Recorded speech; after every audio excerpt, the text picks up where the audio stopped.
What's up, A to Z Sports here live on a Thursday. Almost forgot what day of the week it was, but it is a schedule reaction day as we do know the official Titans full schedule for the 2025 season.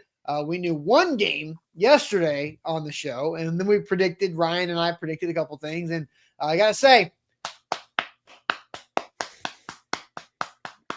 that's way too many pats. Way too many. No, I wanted to let that thing sink in, right? Pat myself on the back this morning. You need to have higher standards for yourself. No, I mean, I think I've had a phenomenal stretch here of predictions.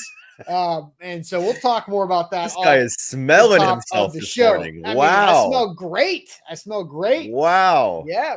Let's do it. We're going to have a great show. Now, talking about the Titans schedule, we've got it in its entirety. And what we're going to do here is we're going to go through why there are no primetime games, what we think, and the reasoning why we think there are no primetime games, the hardest stretch of the season, crucial games of the season. We'll get you guys involved quite a bit.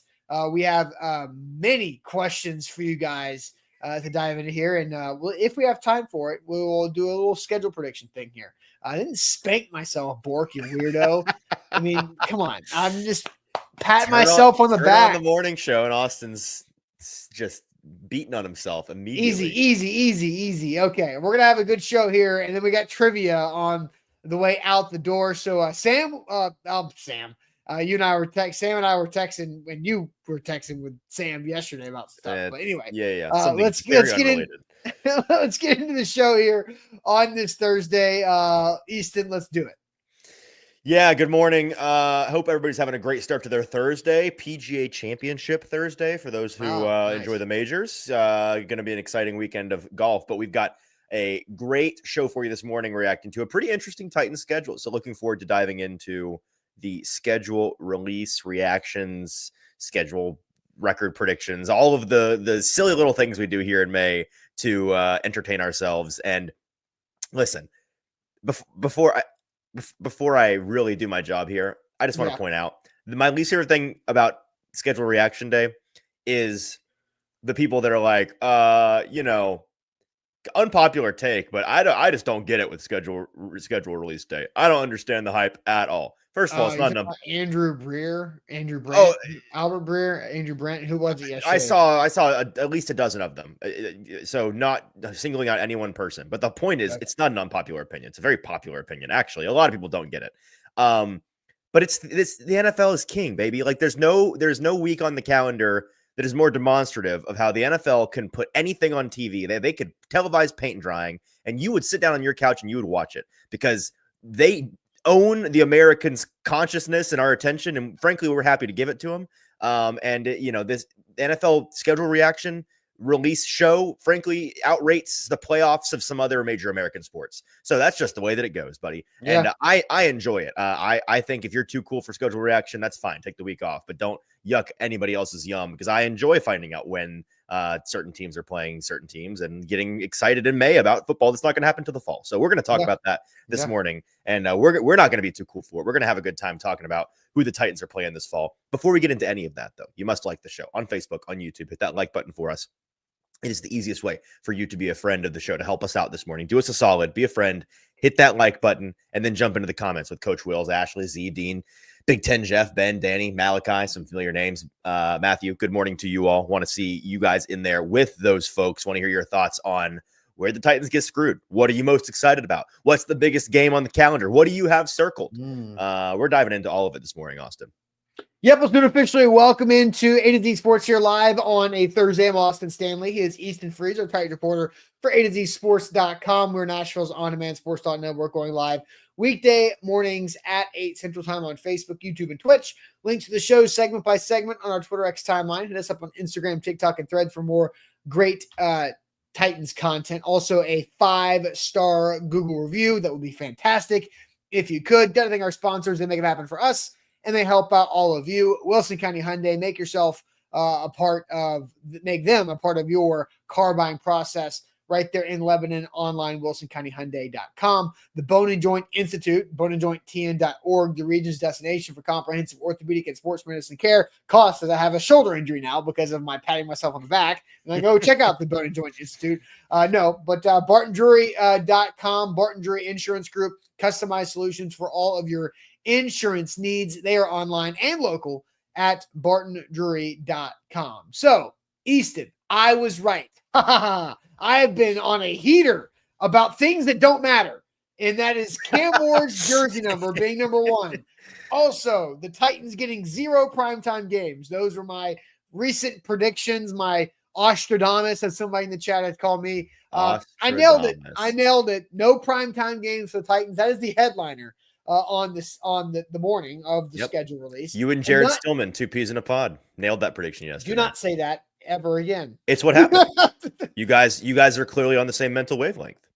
Maybe, or it's just the fact that it seemed obvious to me, because as we talk through the Titans opponents and as we were looking through it yesterday, I see a lot of West Coast teams, 4 West Coast road games, which means that 4 opportunities to play primetime games are probably not going to happen. And that's 4 opportunities to be in that afternoon window slot around the 3 p.m. kickoff Central Time. And you add another random at Indianapolis Eastern Time 3 p.m. slot, which makes no sense to me in week 8. But we knew the Broncos game was week 1 at Denver in that 3 p.m. Central Time slot. Home opener versus the Rams. Division opener in week 3 against the Colts at home. At the Texans in week 4. And you see it going on. A couple other notes to look at. Week 10 bye week, which is fantastic. I know that lined up beautifully with your and I's schedules. I mean, I think really did. Personal victory laps, not just saying no primetime games, but the fact that the Titans and the Vols have a bye week in the same weekend is like, oh my gosh, I get an actual breather. And what are we gonna do around here? I mean, you're a big winner too. I know of the bye week.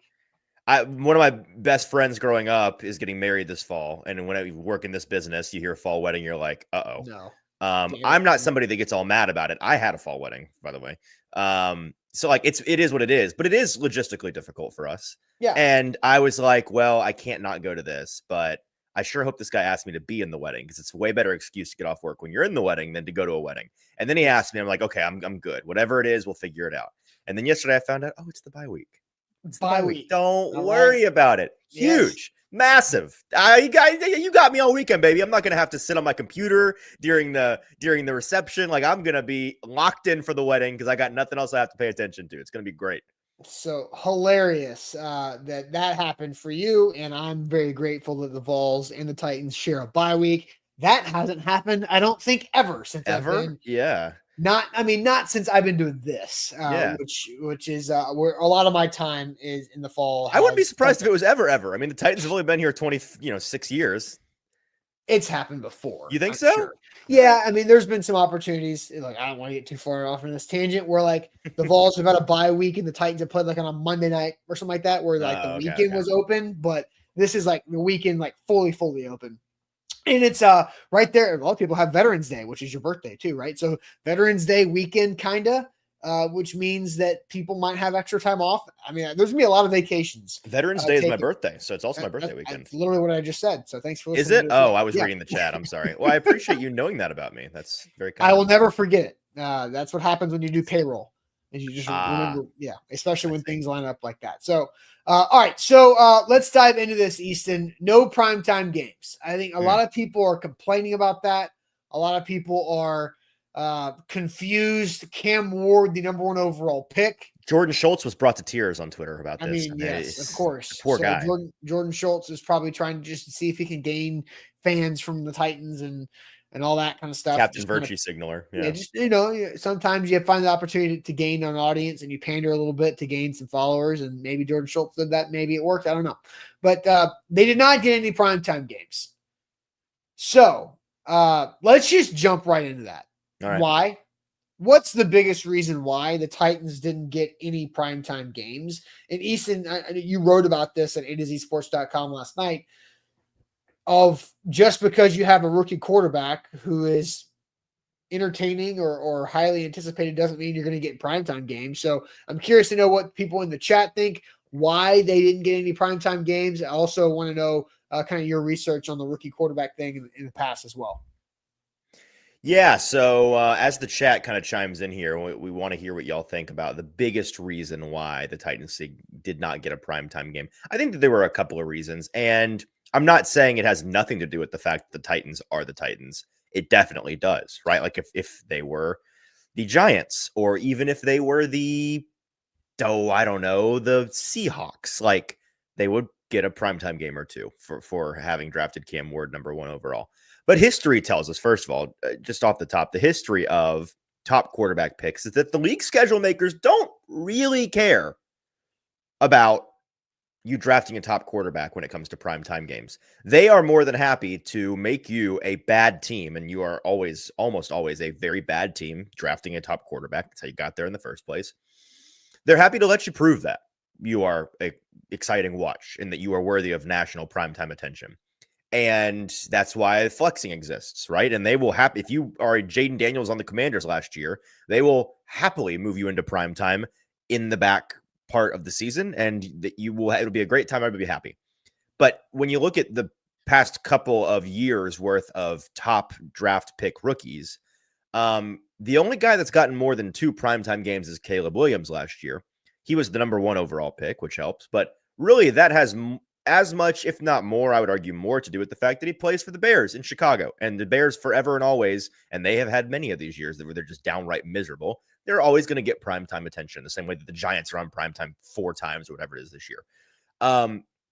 Bryce Young got 2. I've kind of repeated this over and over, Austin, but for the chat, I'll kind of throw out this little trivia question for those that hadn't heard it yet. The AFC South, right?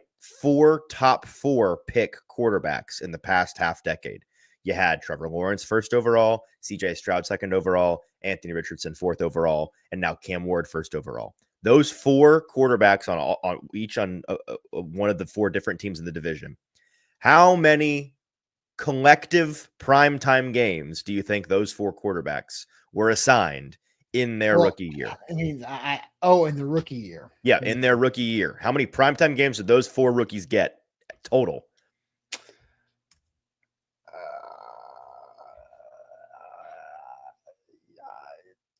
3. 1 measly Thursday night game, week 4, 2021. Brian Callahan coached in that game, by the way. It was a Bengals walk-off, Bengals Jaguars. Money McPherson walk-off field goal. So the AFC South, again, the AFC South is this way, right? We know this about the AFC South, and it's the fact that it is easily the smallest television market as a group, as a divisional group in the league. And so, yeah, all these chats, 2, 5, 6, 4, 3. No, just one ever. And it was in 2021. CJ Stroud got none. Now, I believe he was flexed in a time or two down the stretch because he was awesome. Anthony Richardson got none. He was definitely not flexed in down the stretch. And hurt. Yeah. And right, exactly. So, and Cam Ward has the potential to get flexed in as well. So that's number 1, is that history tells us they don't really care if you draft a rookie. They want you to prove the rookie is good. The other thing, Austin, is kind of what you talked about yesterday, and you can kind of expand on this. You've got the logistics of playing both Western divisions, AFC and NFC. Yep. And you've got construction on the home front. Yeah. So that's why I thought it wouldn't happen. And when Ryan and I asked you guys to predict how many primetime games, like the default answer is 2. And that's like the optimistic default answer is 2. Thinking they'll probably just get 1. I was like, no, you know what? 0. It's 0. Because 9 home games to start. It's what, you rotate seasons with 9 home games, 9 away games. There's a 9 home game season. And I do think the construction makes it more logistically difficult, aesthetically unpleasing as well. And then you look at the 8 road games, 4 of them are either in Mountain or Pacific time, which the NFL likes to do and put those games in the 3 p.m. Central slots. And that makes sense. They need them in that slot. They need them in those slots. If you're putting East Coast games in that slot, they turn into primetime games because the sun is down after the first quarter. For sure. So you look at the other games. So the 4 away games that are not West are the divisional games and the Browns. And the Browns. so it's like, what are you gonna do? What are you gonna do? Right. And then you look at the 4 West games. Who are they against? The last place Niners, Mm-hmm. the nobody gives a damn Cardinals, the last place Raiders, and who am I missing? Oh, the Broncos, who you're opening the season with and made the playoffs. So, okay, there you go. So that's kind of like the options aren't great. And so I did put up a poll. I'm going to test. I actually did not hit send on this poll yet because I want to ask you if you feel good about the options. Because the question is, what's the biggest reason why you think the Titans get 0 primetime games? I have 4 opportunities to ask options. 1, the Titans stink. The second option is small market team and division. The third option is stadium construction. And the fourth is unopportunistic opponents. Mm-hmm. Do you think that's a good way to ask the question with those 4 options? I do. Repeat those 4 one more time. Okay, the 4 options are Titans stink, small market team in the division, which is also in the lower, smaller markets, stadium construction, unopportunistic opponents, which is that kind of West Coast thing. Mm-hmm. So all of those, I think, are reason, like, all 4 above, right? We're getting people saying all the above, all the above. No, you cannot. Titans Council's option 5. The NFL hates the Titans. That's kind of like the Titans stink, but they don't hate the Titans. So I'm gonna hit start on the poll. So those are 4 options that I think kind of cover what's the biggest reason why, and that's where people are going to vote on this, on what is the main thing that kept the Titans out of primetime, because the Titans do stink. We know that they are in a smaller division. That's something that's been the case for a while, right? Mm-hmm. So I'm curious of what's the biggest reason why they didn't get a single one. So we'll let the poll maturate a little bit, and I want you to kind of chew on it as well. I have an answer. What's your individual biggest reason why the Titans did not get a primetime game? We'll do that, but first, I'm going to tell you guys about Lipscomb University Sports Analytics Program. If you're trying to make a career out of your passion, which is sports, there's no right way to do it. But a correct path you can take is the Lipscomb University Sports Analytics Program, where they are teaching young individuals. Doesn't matter how old you are, actually, because it's an online program. You go back to school and you do whatever you want. But if you want to turn your passion for sports into a career, like we have been able to do, we didn't take this route, but we didn't have it up as an option, to be honest. It's a pretty brand new program, only just a couple years old, and one of a few like it around the country. It is a fully online program, so you can do it wherever you live and take advantage of what Lipscomb University is doing on the forefront of the sports analytics grad school program right there. If you're in Nashville, awesome, but you don't have to be. Nashville's got a lot of things to offer when it comes to this, but Lipscomb University is putting a lot of effort and resources into their sports analytics program, so you can do that. Nationally recognized university located right here in Nashville, Tennessee. So take advantage of that and jump in Lipscomb University Sports Analytics Program to make that passion a full career, because it is pretty sweet when you can do that. You can worry about fall wedding logistics because you're doing what you do for a living and you love it. So now there's a first world problem. How about that? Lipscomb University Sports Analytics Program right there. Easton, take it away. There's so much more to say, but first make sure you have gone to Google. Open Google browser on your phone, on your computer. Search ATOZ Sports.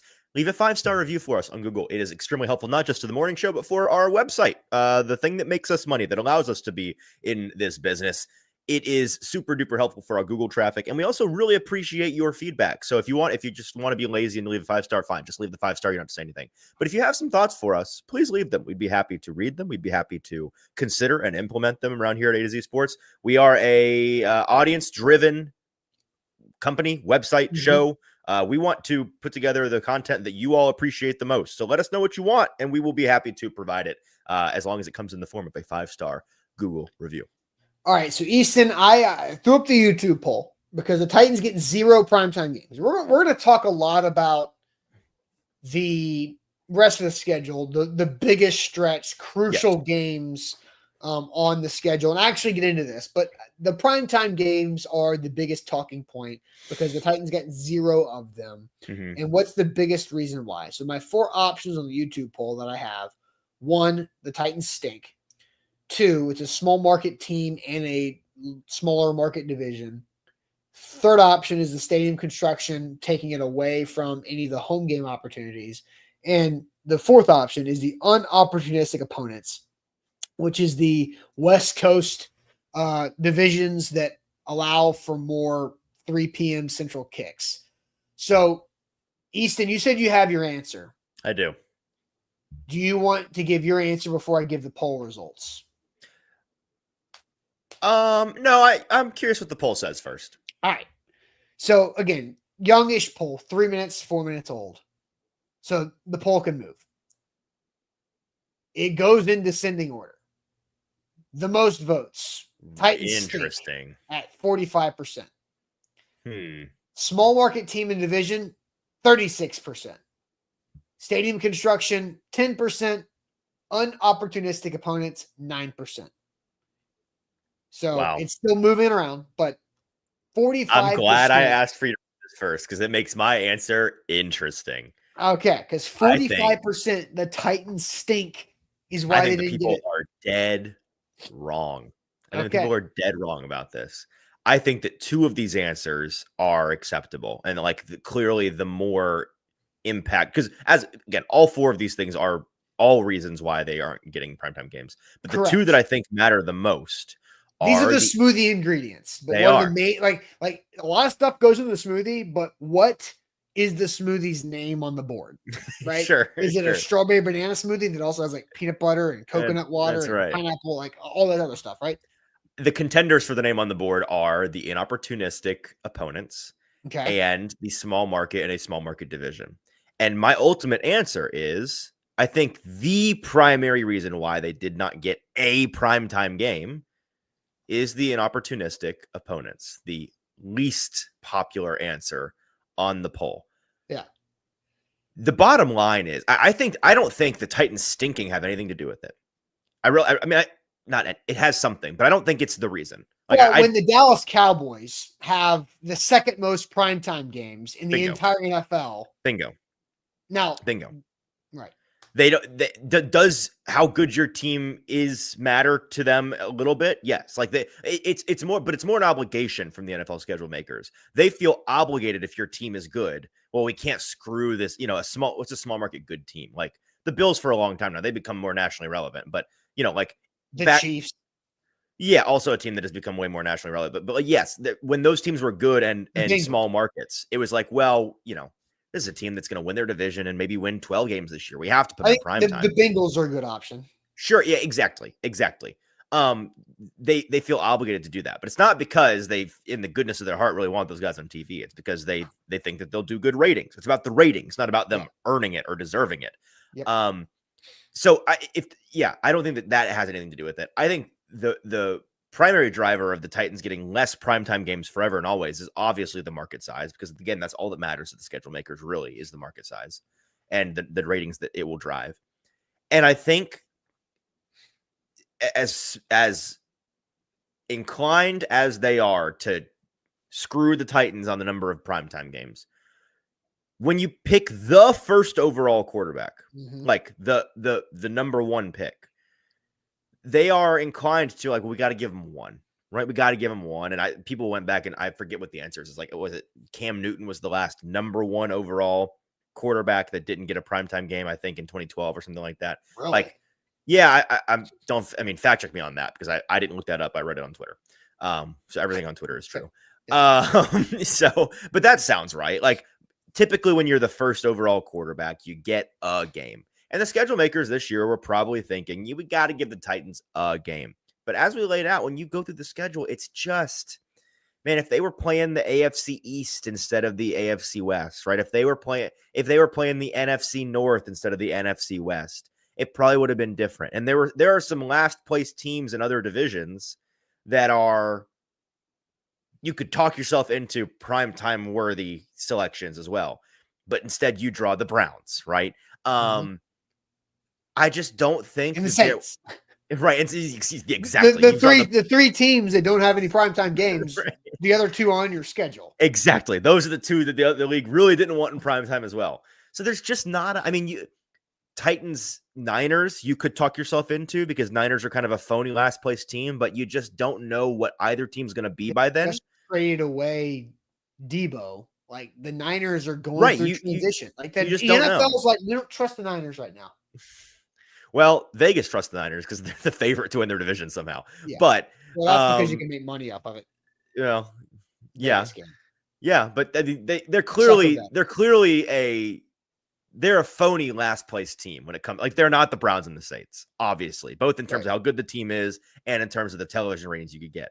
But they just like the logistics of the late schedule, the late window.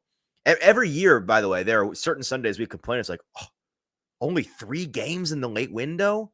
Like, what are we doing? Like, give us some, like, oh, there's 12 games in the early window and then 3 in the afternoon. They have to put games in the late window, and they have to put Western games in the late window. Like, go check out the history of the Seahawks schedule. Like, this is where they live, right? The Titans live at noon. The Seahawks live at 1 p.m. 1 o'clock in their time. Pacific time. Yeah. Yeah, because I mean, the NFL also doesn't want, like, the NFL is contending with church. Like, they don't want these West Coast teams, being as cold-blooded businessman as it is. You don't want your viewership leached by churchgoers who can't get out by 10 a.m. on West Coast time to watch the kickoff of the noon slate. So and brunch. And right, exactly. Maybe that's more LA, as we're going to brunch first. That's more appropriate. But the point stands that they want those games in the afternoon for them, the way they want the afternoon games here in the East Coast. So I think that that's the primary reason, is that there just wasn't, because I think, Austin, if in week 13 it was Titans, the Titans Bills, they were playing the AFC East. Like, that's the kind of game they would have been like, there it is. We'll get a team we know is guaranteed ratings to buoy the Titans, and we'll bank on Cam Ward getting a draw as well. And then they'll be happy we gave them their 1 primetime game. But that game just wasn't on the schedule. No, it did not present itself. And maybe, like, if Shedeur Sanders is the Browns starter. We're going to talk about that later. Don't spoil that. Don't spoil that. That's a big game. I'll stop. But no, I think, like, I'm trying to think, what are the most recent Titans primetime games? Last year it was an away game, and it was at Miami, because that game sucked. It was a nightmare of a primetime game. Tua had an aneurysm like 2 weeks before, so like, you didn't really know that was going to happen. You didn't know it was going to happen, but like it was a really terrible product. Now, luckily, it was a doubleheader game, so I don't think the early game was any better, but the point stands that it was crappy, and that probably left a bad taste in the NFL's mouth, because those ratings were. But the reason why they did that is because the year before, the other most recent primetime game was also on a Monday night in Miami, and it was when Will Levis came from behind and beat the Dolphins and threw for a bunch of yards, and that one was electric. That's right, and so like they had the kind of the repeat storyline narrative. Mm-hmm. Then you had the Thursday night game at Pittsburgh. That same year in 2023, what was your favorite memory from that game, Austin? I mean, honestly, that Will Levis had a chance to win that game. My favorite memory from that game. Okay, I was going to say, I was trying to make a point that there's nothing memorable from that game. That there was a chance at the end that was, but it wasn't a particular. I mean, it was a. But it was like 4 days after Will Levis's 4-touchdown debut against the Falcons, so there was like some juice going into it. That's true. But it's just like what happened in the game that was actually like exciting? Not a whole lot. It was an ugly game of football. Yes, it was. I mean, that's typically at Pittsburgh is usually ugly. Yeah. So then you also okay, I'm continuing to go through the recent primetime games. When's the last time the Titans had trivia off the top of your head? Last time the Titans had a home primetime game. Wow. Can you give me the year? Was it 2 years ago? It was the 2022 season. Okay. Man. Hang on. Don't tell me. The chat's all over it. It's super forgettable. It wasn't the Bills game.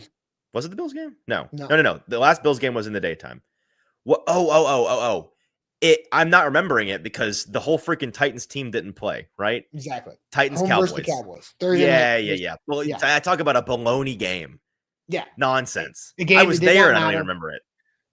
Yep. Game didn't matter. Titans had to sit a bunch of hurt, injured players. Josh Dobbs started, and they lost Gross. and then they went to Jacksonville with a chance to make the playoffs and lost that one too.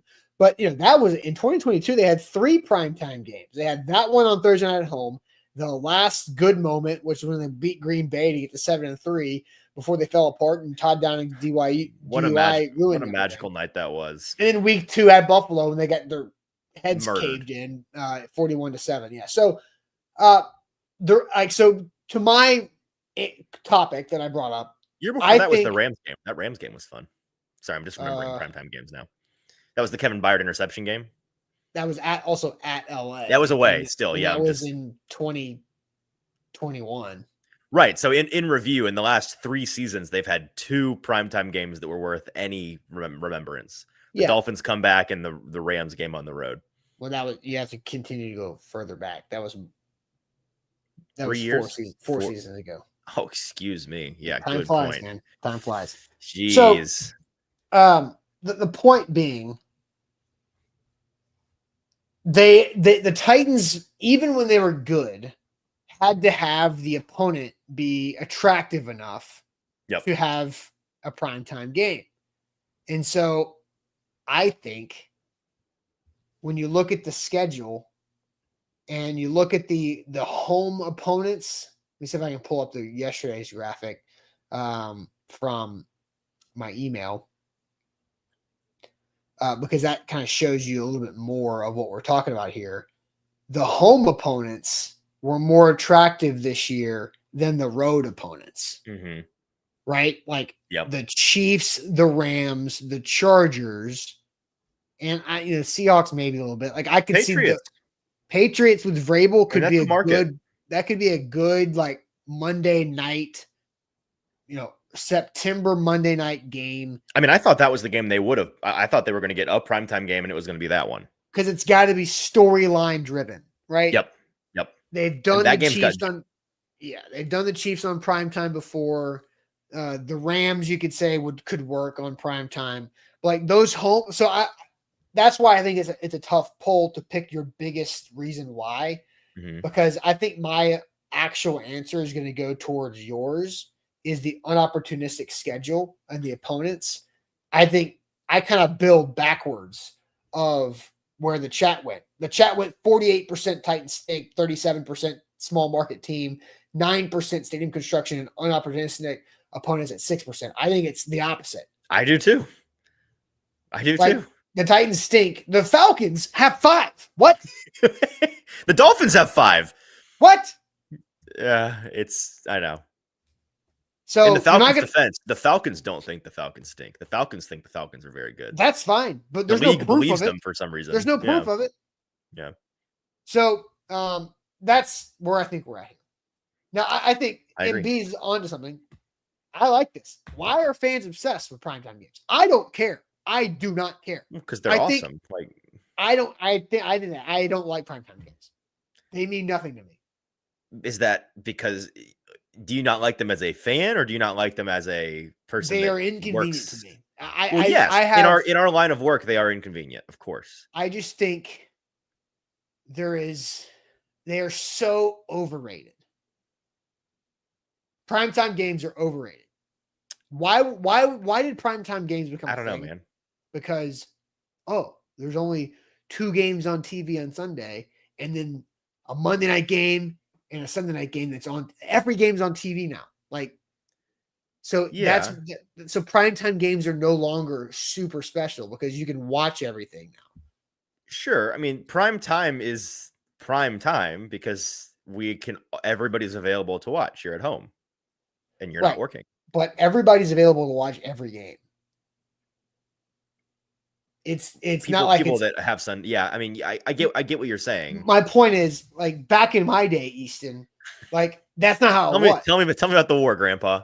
Yeah, like that. But again, like that's not how it was. I get what you're saying. You only had one NFC game and one AFC game, and then the primetime game that everybody got to see. But now it's like you can watch any game. So again, I don't care about primetime. Yes, logistically, maybe you're right, but it's still. I mean, primetime games still get the buzz because you are the only ones on at that time. everyone can watch every game, but everyone doesn't watch every game because every game besides primetime games is competing with other games. Sure. So the primetime games, like if you want to be talked to, if you are a fan that enjoys like the national buzz of your team, which all fans really, I mean, they really do. Yeah. You say you don't, like, but you do. When you know your team's going to be a topic on First Take tomorrow morning, you're setting your alarm, baby. You're getting up and listening to that. Like, that sounds awful to me. yeah, but if you're a diehard fan of a team that did something awesome and you want to revel in the national heads talking about you, like, of course you're watching. Don't lie, you're watching. You're eating it up. I don't know the last time I've watched a weekday daytime sports TV. Because you're not a diehard fan of any of these teams. That's what I'm saying. Even when it comes to Tennessee Volunteers, I don't know the last time I've turned my television on during the daytime on a weekday. Like I watch College Game Day. Austin, if the Tennessee Volunteers are in the college football semifinals and they just won on a walk-off in the quarterfinals, Monday morning you're not turning on Feinbaum? Like, no, I've never watched Feinbaum. Okay, that's crazy to me. I'm watching. If I'm a diehard fan of a team and something awesome happens that I know everyone's going to talk about, I'm finding shows I've never heard of to listen to. I'm listening to all of it. Yeah, man. No, I'm turning on the people that I hate. Like, I hate this analyst, but I know he's going to have to hype me up today, so I'm going to listen to him. And I'm going to. I will watch like the college football playoff like release shows, and those are appointment TV was like Tuesday nights for me, and watching the rankings. Like, yes, but like, is it a mornings thing? All right, like, are you turning on SVP? Daytime. You want to hear SVP talk about it? Like, no, daytime. I don't do anything. Like, I'm listening to other stuff that I know that I trust. Chat, chime in on this. Do you? I don't give a damn about. Who do you resonate more with? I've never watched Good Morning Football live. I don't know the last time I've watched First Take. I think I've watched Good Morning Football live like 4 times, and it was when the Titans did something incredible. It doesn't matter.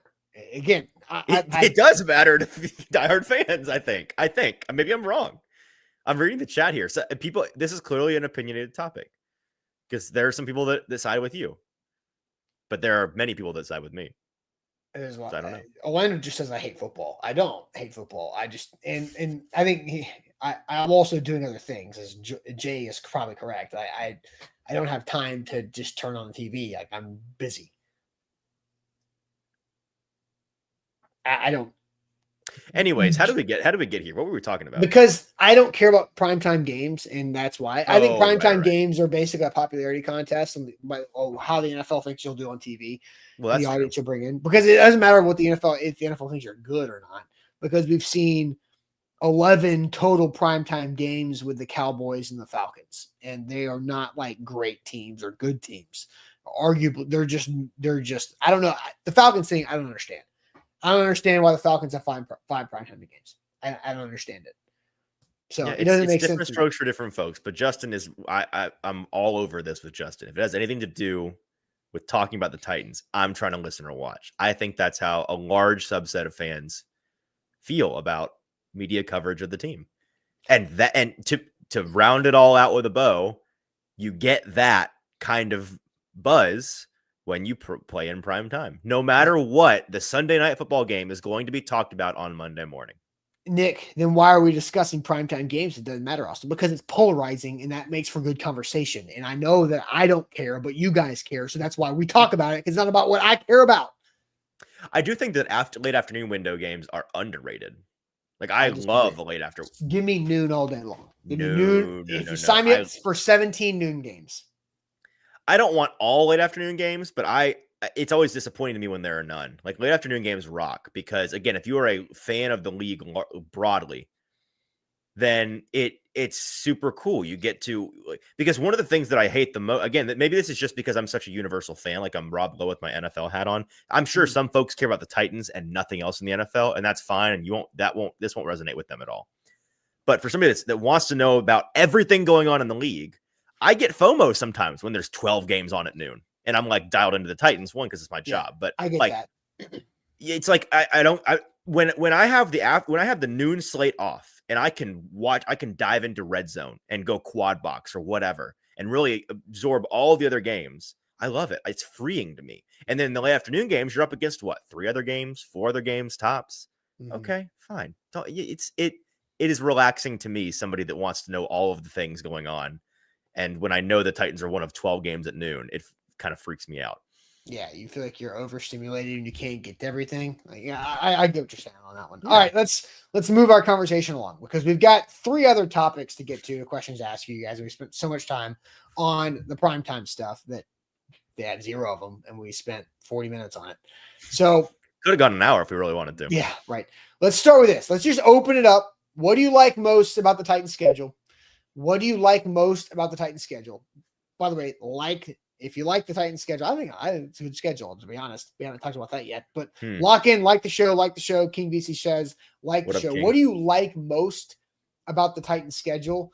And we'll get to all of your comments here in a second. But first, the Bone and Joint Institute, boneandjointtn.org, the region's destination for comprehensive orthopedic and sports medicine care. I was patting myself on the back a lot early in the show because I was right in my prediction of 0 primetime games, and I did not sprain my shoulder. But if I did sprain my AC joint, then I could go to the Bone and Joint Institute and get that thing fixed, get it figured out, have them help me out and get through that injury, just like I do for a lot of people in Middle Tennessee, even in northern Alabama, southern Kentucky.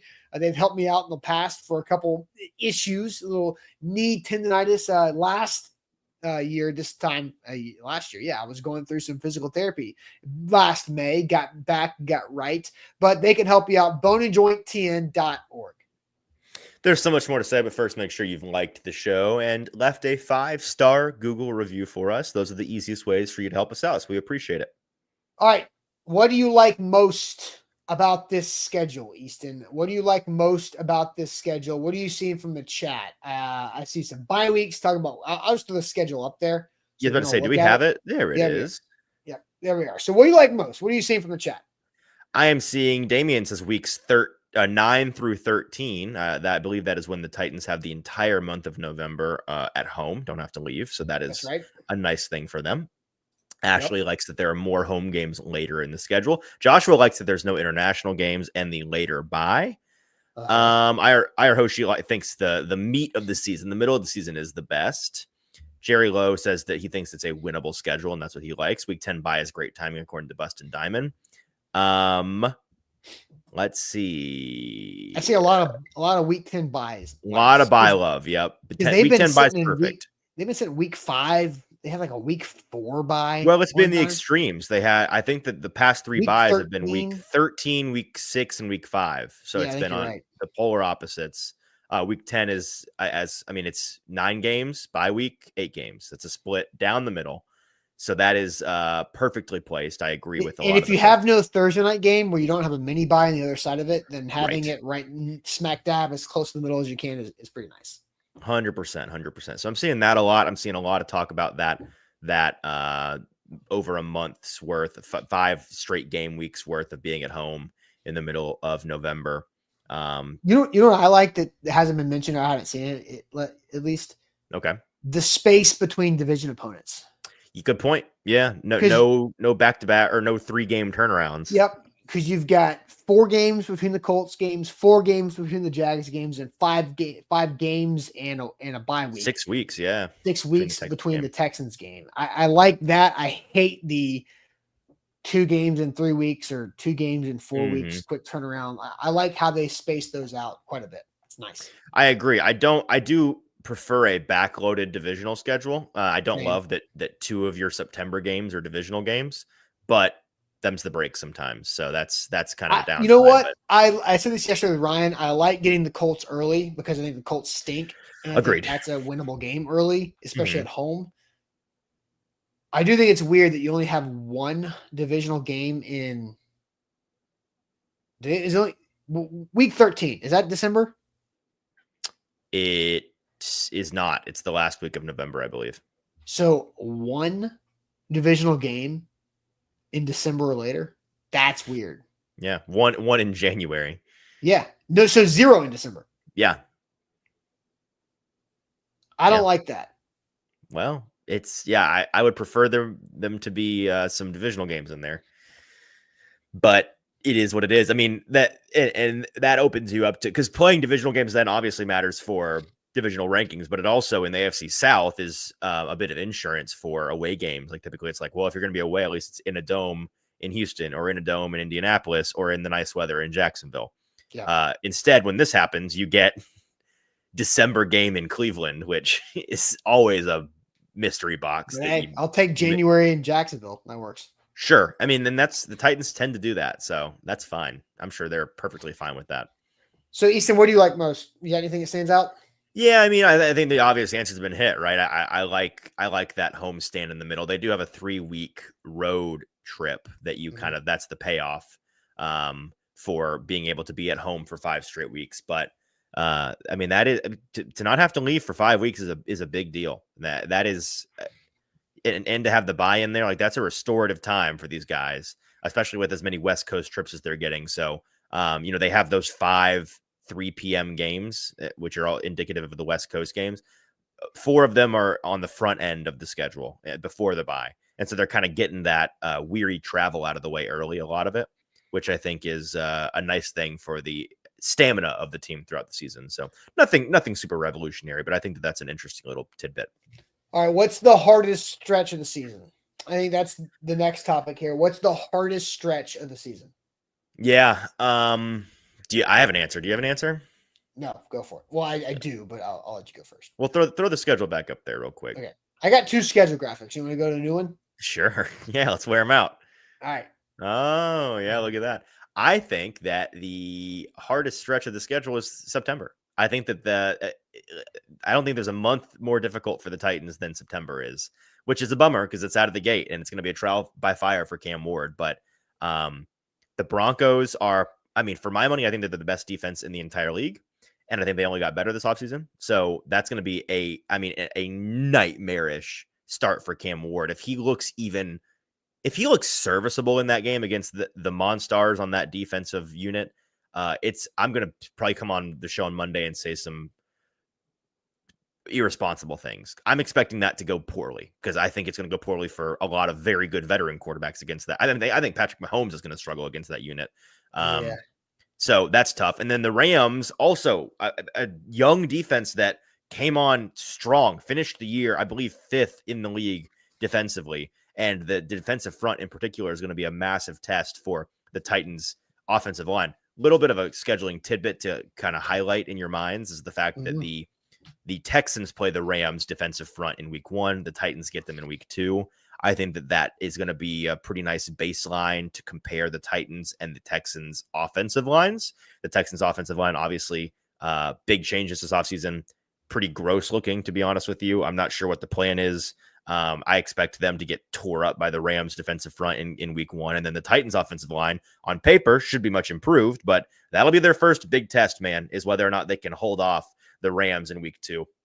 Week 3 is the easiest of the 4 games in September for sure against the Colts, just because you don't know what, like, it's big question marks, but it's the Colts. Like, and it's important because the first 2 weeks are so tough. Like you got playoff teams week 1, week 2, and then you've got a game that you got a lot of pressure on it because it is the easiest of that bunch. Totally. So you got to win it.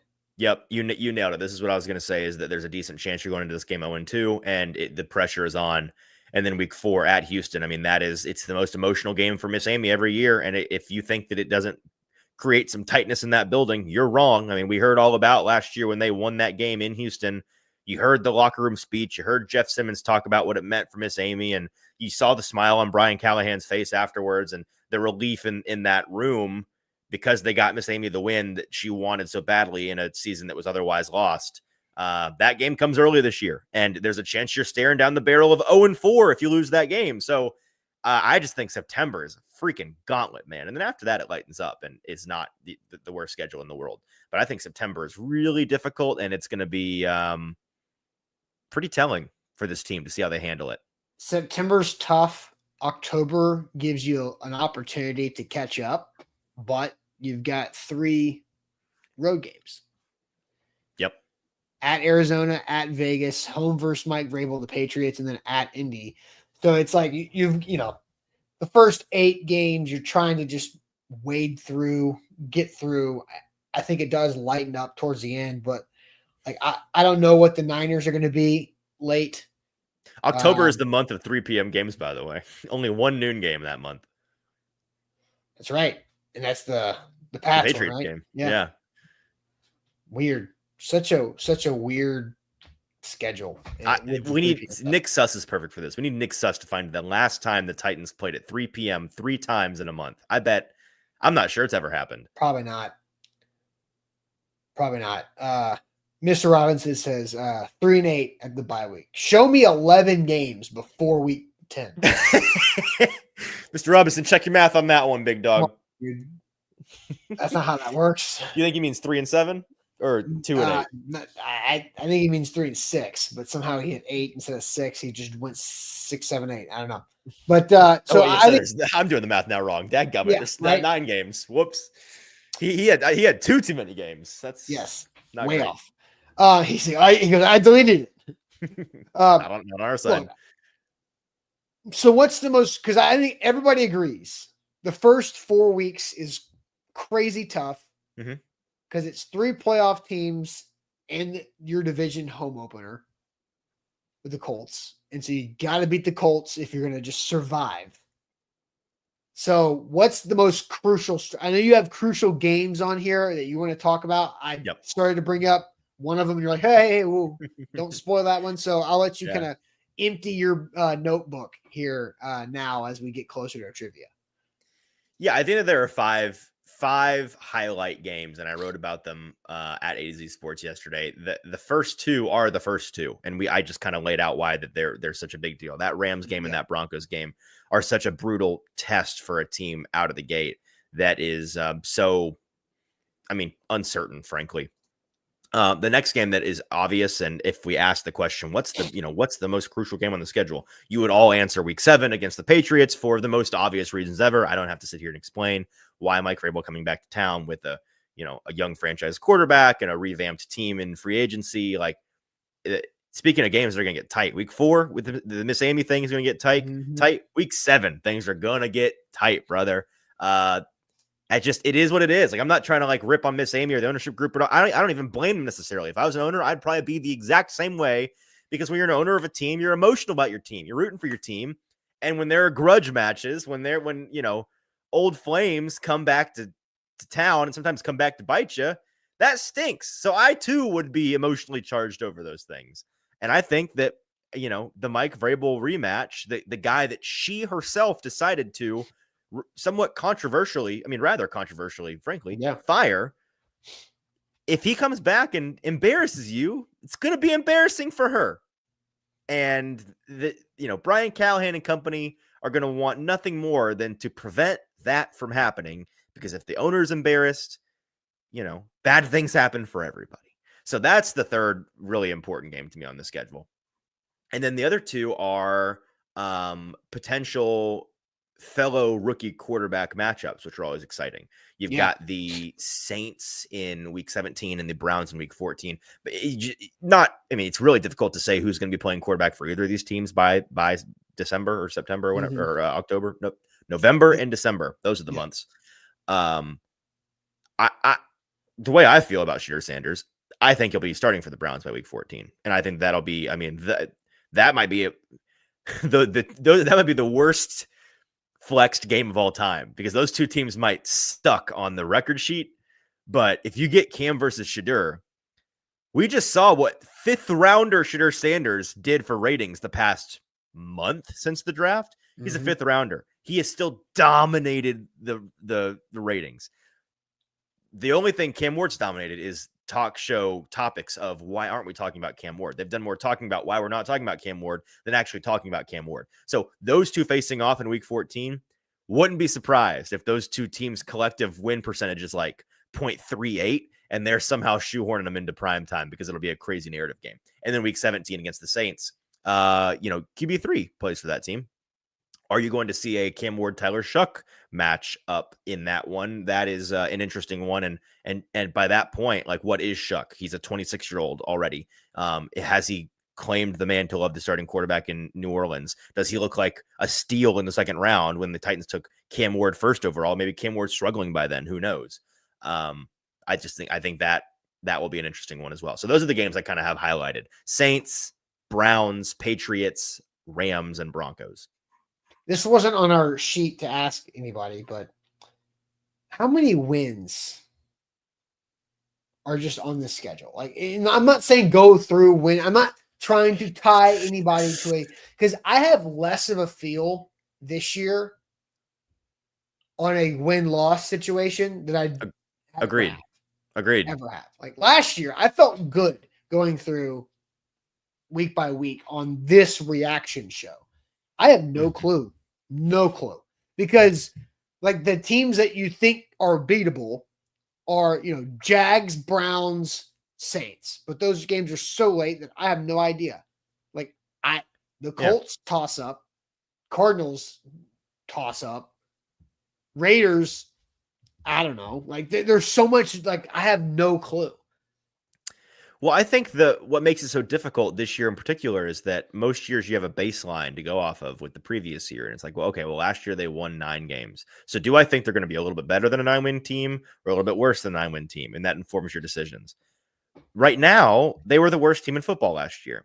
Yeah. And so in your head, you go through the schedule and you think, okay, well, if they don't get better, there are no winnable games on this schedule. All right, so I think it's not. It's all a projection. It's about how better do they get and how quickly. That's what makes it so hard. How many winnable games are on the schedule? I mean, you're asking the wrong guy because in the NFL, I think just about every game is winnable. Well, okay. I think there are 17 winnable games on this schedule. No, okay. All right, man. Let's. What are the winnable? I want to know the most winnable, not because any given Sunday. I don't want to hear that crap. So what are the most winnable games? Crap, it's the way the league works.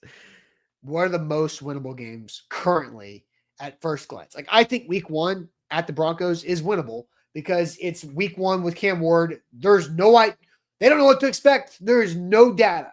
Oh no man! Tape. If you held a gun to my head a minute ago and forced me to pick an unwinnable game, I would have picked week 1. Week 1 is a liar, though. Yes. I said this yesterday. How many combined touchdowns have the last 2 Titans first-round pick or high-pick quarterbacks thrown for? Will Levis and Mariota in their debuts. 8? Yeah. Yeah. Cam Ward. Who are they playing? The DOA Falcons, and who did Marcus play? Okay. The Jameis Bucks. Yeah. So, I'll tell you right now, I'll put my money. Cam Ward is not throwing 4 touchdowns against this Denver defense. No, of course it's not. I would bet against any quartrait this year throwing 4 touchdowns against this defense. No, it's not happening. That's more of a joke. But again, like nobody expected that. Is my point. Nobody expected Mariota to have a 158.3 quarterback rating in his first game ever, or for Will Levis to just be, Fran Tarkenton in week 9 against the Falcons. Nobody expected that. So I think week 1 is a winnable game because nobody knows what to expect, including the Broncos. So outside of that, like I don't think week 2 is a winnable game here. And we're talking about like opportunities to win. I think week 3 is winnable. So I'm going to count that as 2.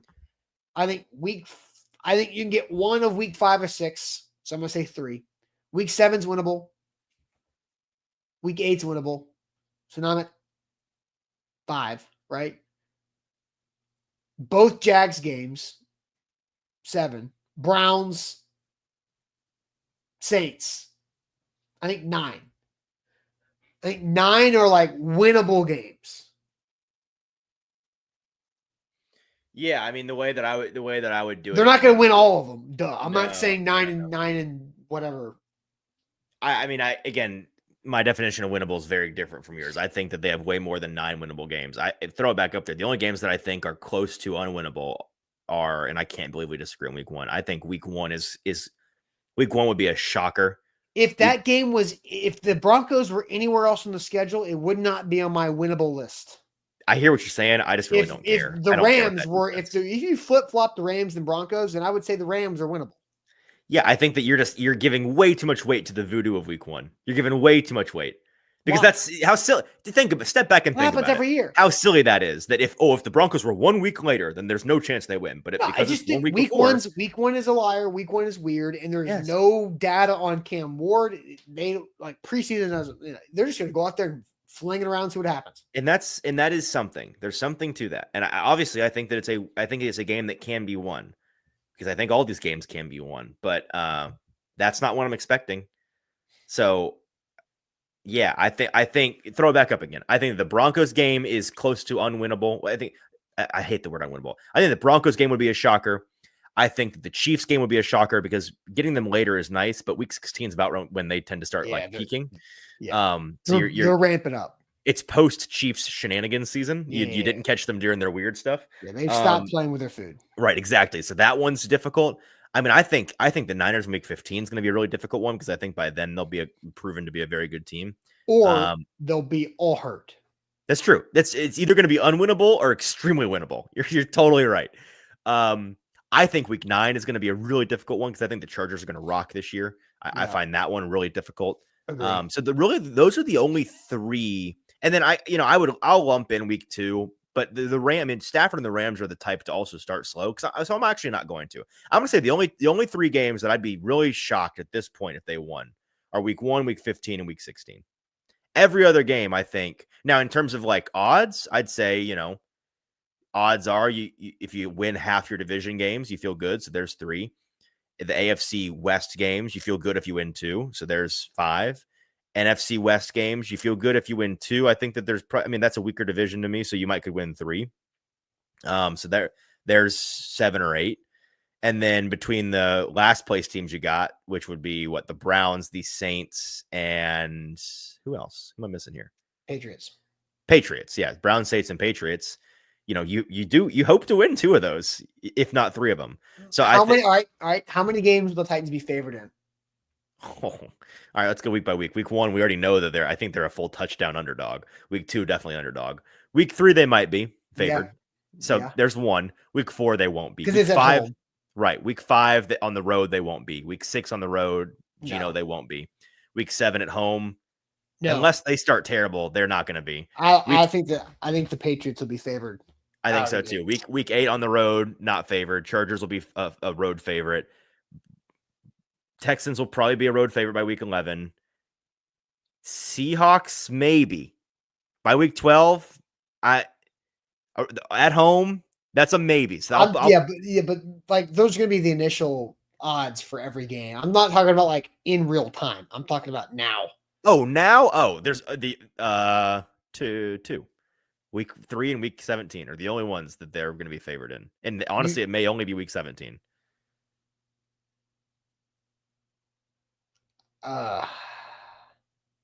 Week 17 is the only one I feel good about them being favored in right now.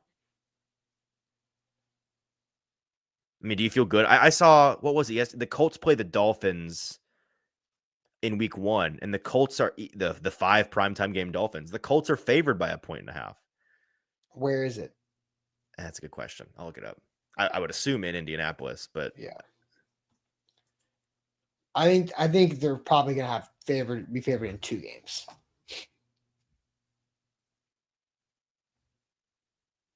Yeah, the Browns will be a Browns -1 at home type deal. Right. Jeff said. Right. What is that? Is that Colts game? Surely it's in Indianapolis. Yeah, Jeff said it's in Indy. Okay. We got some super chats to get to. Do we? All right. We do. Noah has nothing to do with the schedule. Was taking a break from YouTube for a bit. And what it is I hear about, Easton spewing this Traylon Burke slander on Monday. Unbelievable. We need to have a conversation. You weren't on the show on Monday. I think you got the day wrong, but I know I know the conversation he's talking about. We were talking about receivers that were going to make the team. I went on 3HL Monday afternoon and said, "You want to start with a hot take? Traylon Burke's not going to play another game in a Titans uniform." Yeah. All right, no, we can have a conversation. You know where to find me. Yeah. Big Ten Jeff jumped over to YouTube, so a little super chat here. Titans fans are feeling what Ohio State fans feel, getting forced to be a big noon kickoff for all games. All the night games are Toledo or Lipscomb. Lipscomb does not have a football program. So Toledo, sure. But Panera Bread State. Yeah. Look. Ohio State plays at noon because that's where Fox has the opportunity to win the ratings. Yeah. Because the SEC has gone dominant over the afternoon and night games. But also the Titans aren't being forced to feel what Ohio State feels this year in particular because they're not playing at noon. I like the fact that Fox has good games at 11 Central. Agreed. Starts my day off earlier. So I saw you like this tweet earlier. Schedule Rizzy was great. You like that? I thought it was fun. Yeah, I mean, they're never going to top what they did 2 years ago. No. But I thought, and largely the commercial, like it was an SNL rip. Like that's just an SNL bit that they did, Sure. but it's still good. So I approve of it. It's large, like it's a funny bit at the beginning where you're like, oh, haha, schedule. I get what it is. It's a pharmaceutical commercial, and then it kind of drags, and it's like like it's just straight up a pharmaceutical commercial, and you're like bored for a minute, and then they get to the meat of it where they name the side effects after the teams after the side effects. Yes, there's some good ones in there. Imposter syndrome. I mean, hand, foot, mouth disease for the Colts was hilarious. It's also a good one. Funny. Yeah, the Browns being diarrhea is just a layup. Yeah. So, but my only critique is it was too the actual gag. They condensed too much. They should have really drawn it out with those and made that the bulk of the runtime. But instead, it's like a 2-minute commercial, and it's like less than a fourth of it is the actual bit. Yeah. Because it was also like trying to sell tickets. Right. It did kind of have like an awkward vibe at the beginning. They were like, "Oh no, really? Look at how fun it is to be at a Titans tailgate." Yep. Man, but it was good. It was good. I don't know what Minecraft is. I've never seen it, so all that stuff went way over my head. But the Minecraft ones were very good. Yeah, very good. Cool. I'm sure they were, but just not for me. All right, you ready for some trivia? Yeah, let's do it. All right, trivia time. Let's go. Shout out Wilson County Hyundai. WilsonCountyHyundai.com is where to go. Make them a part of your new car buying process. Go see Payne Bone. Say, hey, save some money on the new ride. Wilson County Hyundai. Easton, are you ready for trivia? Hit it. All right, here we go. Good transition. Good transition. That was tight. It was. Okay, starting the NFL, going counterclockwise around and finishing with Celebrity Mashup. We have MLB. Baseball heads, where you at? Lock in. We should text Sam again. All right, NFL, let's do it. Here we go. Who is this? Joe somebody? Joe Jaravicious? You don't know Joe Jaravicious? Well, who you play for? Browns? Oh gosh, yes. Wait, no, NFC team in 05. Oh, Seahawks. Never heard that guy's name in my life. You never heard Joe Jaravicious? Nope. Wesley, Buttercup, Fezzik, and Inigo Montoya were characters from the 73 Goldman novel. Princess Bride. Oh, good. I am Inigo Montoya. Prepare to die. Oh, yeah. Timmy Turner, Cosmo Wanda, and Doug Dimmadome of the Dimmadome or whatever. Fairly Odd Parents. Fairly Odd Parents. It's a good one. This actor portrayed the character Bucky Barnes, aka the Winter Soldier, in the Marvel. Hey, we had this guy's celebrity mashup. But missed it. I don't remember his name. Yeah, what is his name? Oh, now I'm blanking. You were just giving Ryan and I hell. I know why. I know who he is. Sebastian Stan. It's really bad on my part. Yeah. I know who he is. I blanked. If I should die before I wake, it's because you took my breath away. Our lyrics from this 07 Jordan Sparks song, No Air. Good song. Banger. Yep. While this drink is commonly known for its red color and red-haired mascot, Berry Blue Typhoon is a popular alternative flavor. Hawaiian Punch? Yeah. Man, this one's got some good childhood vibes to it. It does. Before becoming an NBA All-Star, the St. Joseph's point guard won the 04 AP Player of the Year as he averaged over 20 points in 5 assists a game. Who is this? Ooh, Jameer Nelson. I'm pretty sure it's Jameer Nelson. Jameer? What's his first name? Jameer Nelson. Jameer? I'm pretty sure. How do you spell that? I don't know. Jameer, right here? Yeah. Chat? Yeah, okay. Yes. That's what Francisco Liriano won a career high 16 games for the Giants team. For real? You know that? I think so. Chat. No. We got time to check. Who is this? Who did Liriano win? No, Central. So it's not the Giants. No. Tigers. Okay, that sounds right. Cubs? Yeah. Somebody says Twins? No, maybe? I don't know. Somebody has to know this. Francisco Liriano, career high 16 games for an NL Central team in 2013. Gosh, I'm so useless in baseball questions. I don't know a lick about baseball. That's fun to say. It is. Come on, chat. Twins? Cubs. We're getting Cubs, Twins, Tigers. I don't know. We need somebody that knows. These are guesses. Who knows? Tigers? No, that's just Jeff saying it twice. Jeff, come on. Cubs are the NL Central. Twins aren't in the NL Central, Jake says. Okay, so not Twins. We're getting Cubs. We're trying Cubs. Now, Matt says, dadgummit. Y'all took too long. People don't know. Quit guessing if you don't know in the chat. No guesses. Give us no. I know the outside. I know that guy. But I don't. It looks like the guy, the brother from Wizards of Waverly Place. That's probably not him. That's not who I think it. People are saying Pirates. Man, I don't know who this is. Look, you're screaming Pirates. Why didn't you say that earlier? We were doing so. These last two questions are killing us. Zoolander. That does look like Zoolander. It does look like Derek Zoolander. I don't know either of these people. The lady on the inside, did they give her the guy's eyebrows? Because she doesn't look very ladylike. No, it's definitely her. I don't know. Those are some strong eyebrows for a woman. I think David Henry is who I was thinking of, Jeff. Is it David Henry on the outside? This is tough. It's not Johnny Knoxville. He wouldn't wear that nice of a shirt. Correct. It's an older woman. Jake Gyllenhaal. That's definitely Jake Gyllenhaal. Oh, wait, you're totally right. Yeah, that's how did I not see that either?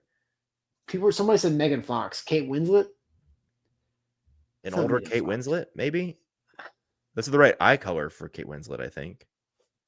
I don't know. I don't have a better answer. You want to try a Winslet? Sure. What do we have to lose at this point?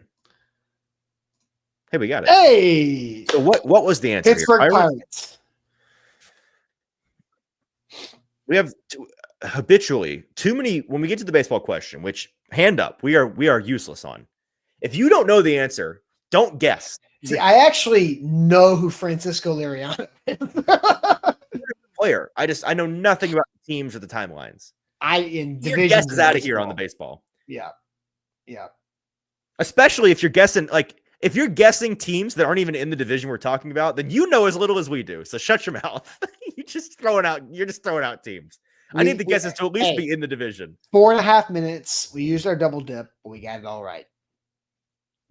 Can you tell I'm just angry that the baseball questions exist in the first place? Get the baseball questions off of my screen, man. Agree. Gosh, I hate them. We did well, though. I like it. All right. That's it. Pacing there for the first 8 questions. We were. Stupid baseball. All right, guys. That's it for us on this Thursday. Hope you guys have a great rest of your day. Primetime live tonight with Buck, and we'll be back tomorrow morning on a Friday to wrap up the week. Hope you guys have a great Thursday. Talk later. Appreciate it as always.